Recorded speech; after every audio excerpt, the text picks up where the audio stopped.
온타리오주 정부가 이제 코로나와 함께 사는 법을 배워야 할 때라며 인식의 변화를 강조했습니다. 어제 온주 보건 책임자는 코로나와 2년을 보냈고 엔데믹이 예상되는 만큼 코로나와 공존해야 한다고 밝혔습니다. 정부는 중증과 사망에 취약한 고위험군의 역학조사 역량을 집중한다며 대부분 사업체는 손님의 연락처를 수집하지 않아도 된다고 발표했습니다.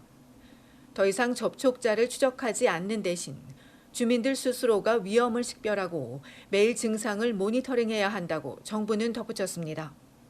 독감처럼 코로나도 스스로가 판단해야 한다는 겁니다. 이에 대해 일부 전문가들은 과학적인 사례 없이 방역 조치를 완화하면서 공존을 택하는 건 시기상조라며 우려를 드러냈습니다. 정부는 또 비응급 수술 일부를 재개한다고 깜짝 발표하기도 했습니다. 소아과와 암진단 스크리닝, 개인 병원과 독립의료기관이 대상입니다. 앞서 1월 초 비응급 수술 중단으로 일주일에 8천에서 만여 건이 지연되면서 수술을 재개해야 한다는 목소리가 커졌습니다. 이에 정부도 병원 입원과 중환자 수 감소를 들어 다음 주부터 단계적으로 재개한다고 밝혔습니다. 하지만 지적도 나옵니다. 아직 보건 체계 부담이 줄지 않았는데 비응급 수술을 재개하면 전문 의료 인력이 크게 부족할 거란 겁니다. 때문에 인센티브를 도입하고 적십자와 군의 지원을 요청하는 등 철저한 준비가 선행돼야 한다는 의견이 제기됐습니다.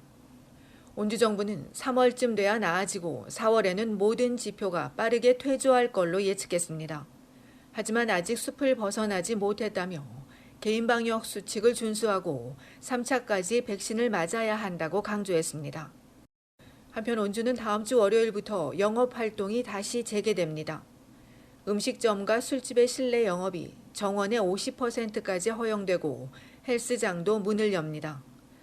경기장과 콘서트장, 극장과 영화관, 빙고장, 게임시설 등도 문을 열고 더 나아가 음료와 음식 섭취도 가능합니다. 다만 자리에 앉아서 섭취하고 그렇지 않을 때는 마스크를 착용해야 합니다. 또 재택근무도 여전히 권장사항입니다.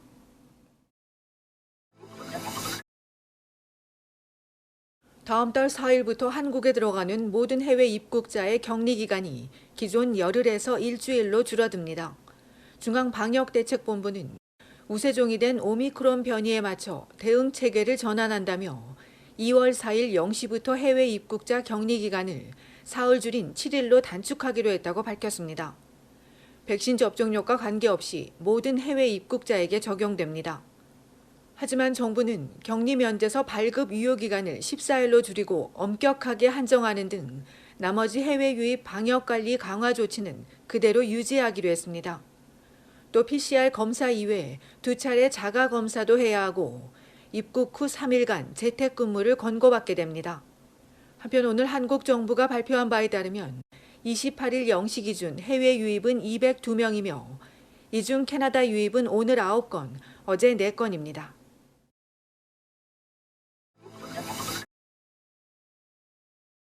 온타리오주 놀수욕과 스카보로 거주 운전자들이 자동차 보험료를 더 많이 낸 것으로 나왔습니다.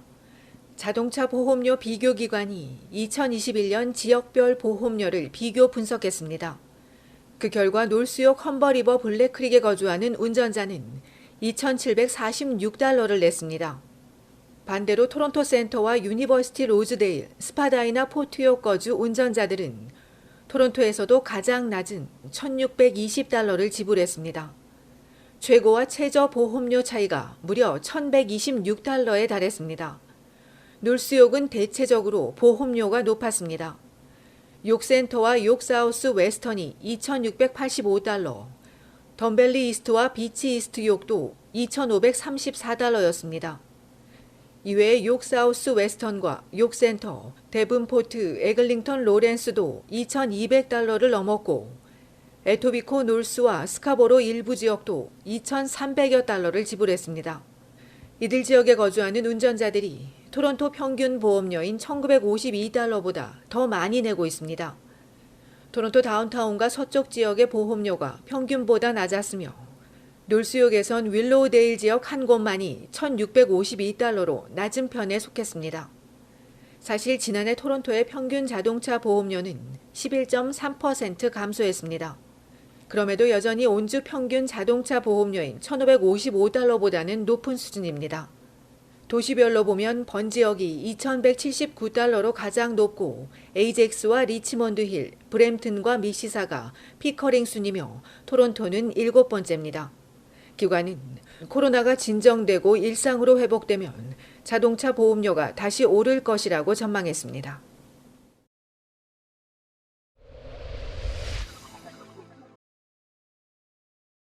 온타리오주 미시사가에서 운전교습 중 수강 여성을 성추행한 40대 남성이 검거됐습니다.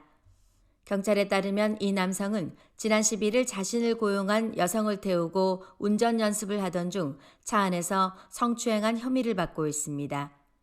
미시사가에 거주하는 49세 갓산 알수케 씨를 체포해 사건 경위 등을 조사 중인 경찰은 추가 피해자가 더 있을 것으로 보인다며 알수케 씨를 공개하고 피해자의 적극적인 제보를 요청했습니다.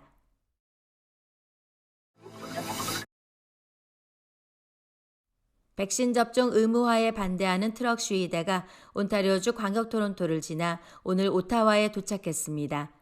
어제 낮 범밀몰에 모여 시위를 벌인 이들은 400일 고속도로 등을 통해 킹스턴에 도착했고 오늘 아침 8시 반 출발해 정오쯤 오타와에 도착했습니다. 이들이 지나는 곳에 주민들이 모여 지지를 보냈지만 곳곳에서 교통 혼잡이 이어지고 응급 차량 수송에 차질이 빚어지면서 시위에 반대하는 목소리도 커지고 있습니다. 연방정부가 트럭 운전자의 백신 의무화를 철회하지 않을 것이라고 재차 강조했고 트럭 운송협회는 운전자 대다수가 접종받은 뒤 성실히 근무하고 있는데 도로를 점령하며 횡단 시위하는 것은 잘못이라고 지적했습니다. 그럼에도 오타와에서 대규모 시위가 예상되자 경찰 당국이 바리케이트를 치며 경계를 강화하고 있고 온주 경찰은 운전자의 우회도로 이용을 당부했으며 교통 혼잡이 예상되는 오타와 백신 접종소 2곳도 이번 주말엔 문을 닫을 예정입니다.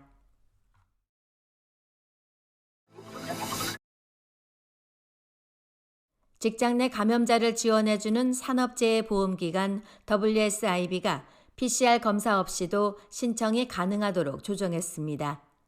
PCR 검사 대상이 좁혀진 탓으로 신속 진단키트나 의사소견서 등으로 대체할 수 있으며 더 나아가 증명이 불가능할 경우엔 직장이 고위험군인지, 동료가 감염됐는지, 가족이 감염됐는지 또는 고용주에게 확인할 수도 있다고 밝혔습니다. 코로나19 오미크론 변이 확산 이후 많은 사람들이 언제 어디서 감염됐는지 모르고 의심 증상이 있어도 PCR 검사를 받지 못하면서 불만이 제기되자 기관이 신청 기준을 완화한 것으로 알려졌습니다. 한편 기관에 따르면 코로나 팬데믹 사태 이후 처리된 31,363건 중 3분의 1이 요양원과 요양시설 종사자들이며 이외에 병원과 농업, 제조업 분야 종사자들이 다수를 차지했으며 2,257건은 거부됐고 21일 기준 5,265건에 대한 심사가 진행 중입니다.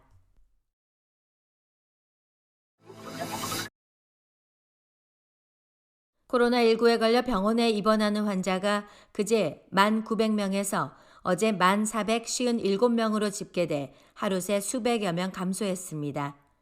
주별로 보면 온타리오주는 입원 환자가 그제 4,016명에서 어제 3,645명으로 371명 줄었는데 이에 반해 브리티시 콜롬비아주는 입원 환자가 949명에서 977명으로 28명 늘었고 위중증 환자는 5명 증가한 141명으로 집계돼 한 달 전보다 114%, 일주일 전 대비 18.5% 증가했습니다.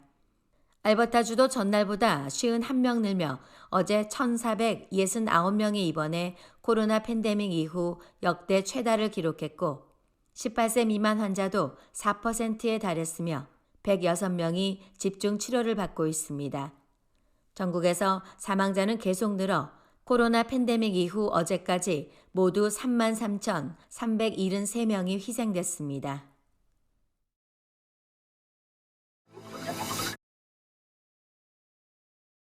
코로나19 여파로 임시 휴장 중인 온타리오주 토론토 병원에서 새 생명 탄생 소식이 전해졌습니다. 동물원에 따르면 4살 반인 어미 치타가 임신 92일이 지난 월요일 아침 치타 새끼 4마리를 출산해 이 중 3마리는 살았지만 1마리는 숨졌습니다. 어미와 새끼 치타를 모니터링하고 있는 동물원은 새끼 치타들이 다음 주쯤 눈을 뜨게 될 것이라며 어미 곁에서 안정기를 거치고 건강 상태를 확인해 백신 접종을 마치고 난 뒤 날씨가 따뜻해지면 시민을 대상으로 공개할 예정이라고 전했습니다. 한편 토론토 동물원은 와이파이 확대와 화장실 개보수, 백신 부스터 접종소 설치를 위해 오는 2월 10일까지 계속 휴장한다고 밝혔습니다.